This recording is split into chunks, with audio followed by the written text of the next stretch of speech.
So over the last few years, we've seen a huge change in how we interact as a society, and really that's driven by the fact that we're all online every single day. Previously, we would have done a lot of searching for our own content, where we actively knew what we were going to look for. We could probably pull together different opinions. But over the last few years, there's been a huge drive towards algorithmic personalisation of content. And I think what people don't realise is that they are creating their own personalised content and approach, and they get grouped in with others. But they don't realise that content is being driven at them and that they're not in control of receiving neutral or different types of opinion.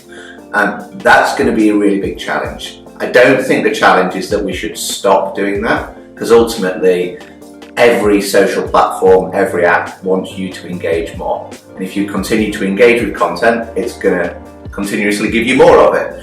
Where we need to open and change, though, is making it really clear that this is not neutral. Other content does exist, and you might want to be open to seeing other types of content. So we've always had this with the media. People selected their newspaper, their TV channel of choice, and they get biased content, but they knew what channel they were selecting.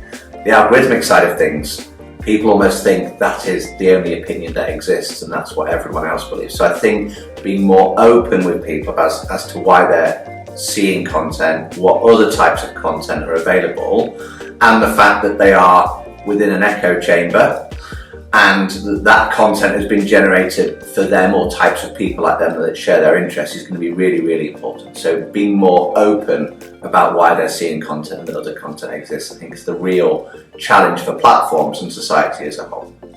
So there's a lot of conversation at the moment regarding the internet safety bill or the online safety bill, depending on which newspapers you read and how they talk about it, because it changes all the time. It was referred to as online harms, and a lot of people, and a lot of really bright people, have been working on how to protect everyone online for a long, long time. And every time a new party, a new PM gets involved, it sort of gets rejigged and rehashed. But ultimately, I think the challenge is we think about the internet as its own separate thing, when society has actually solved this in numerous ways. Government create legislation and decide what's right or wrong, and we all abide by the rules, and that should be the same for the internet. But the government have to decide what's legal and what's illegal. They got themselves in a real mess previously by saying illegal and then harmful but legal, i.e. they think it's harmful but actually it's legal. That should have never been a conversation for a government to have, right? It's the same if we take the real world. We all abide by the laws, or most people abide by the laws, and they're the rules that are set down by government. It doesn't matter where you are, if you're in a pub, if you're in a restaurant, or your own house, you're governed by those laws. However, if you think of the online world like numerous social platforms, those platforms decide the rules for themselves. And just like the real world, depends on what types of bars, what types of restaurants, what types of entertainment venues you go to. They all set, let's say, the different levels of what is good and what's bad and what you can do in those environments. The same is happening on the online world. Depending on what social platform you go on will depend on what the rules are there. They shouldn't be governed by governments. They are governed by the platforms, and then we as consumers and end users decide which of those online environments we prefer to use. The exact same way we do in real life.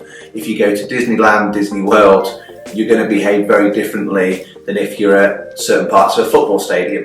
And you're going to use different language, different things are going to be acceptable. But the venues, i.e. the platforms online, are the ones that should set that bar of what's acceptable or not, and we as end users and consumers decide that where we want to go based on where we are. And I think the real challenge is everyone brings their own opinion into this online safety bill, the internet safety in general, about what I think is reasonable for the discussions I want to have may be entirely different to you, but they can both coexist online in just different formats. The bit that can't happen, though, is there are things that can't be suitable anywhere. You know, child protection, for instance, the grooming of children, the distribution of child sexual abuse material, just focusing on the child side, violent extremism and terrorism.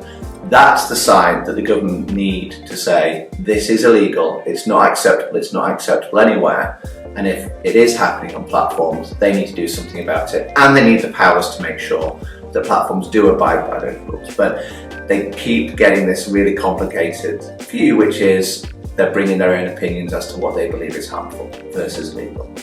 I think when it comes to the online world, people do have a view that it should be different to the real world, and that people can say whatever they want, and they should have different rules.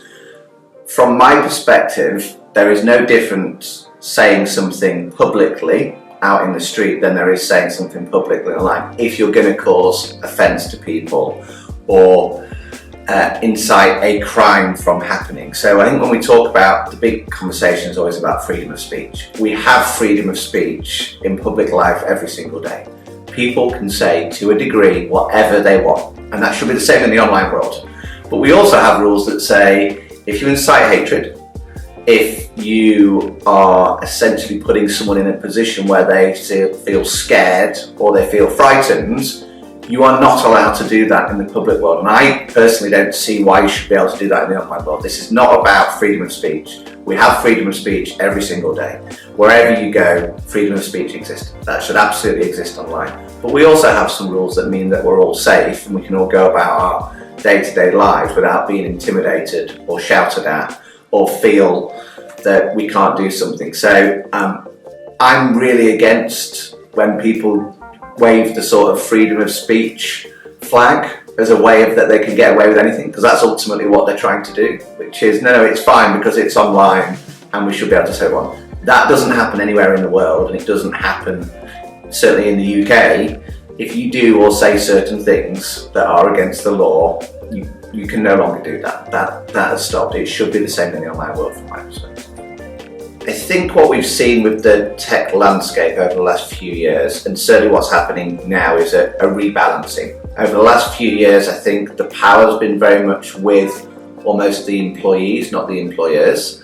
And I think a lot of the big tech platforms and tech employers in different parts of the world do this differently, almost believe that numbers and more is better. And I think the rebalancing is going to come down to, actually, we want a smaller number of employees, but probably want the quality of those employees to be higher. So I think the view has been wrong, which is, hey, I need more and more people. Actually, I probably need less people performing better and doing a much better job. Because generally speaking, whenever anyone in tech will generally tell you that a smaller team can work faster, be more nimble, and generally produce a higher quality product if they're working like that. I think the challenge has been that with the power being with employees, you could move around wherever they wanted, and there were so many jobs going, they could go and move jobs every 6 months and no one would bat an eyelid. That's created quite a problem when you're employing people, because you do go for more then, because if you're going to lose people. I think that's going to change, and the rebalancing will be more power will go back to the employers and the big tech platforms, developers that are there. And I don't mean that in a negative way, them having the power, just the balance is going to shift back to saying, actually, we are going to select the best people for the job,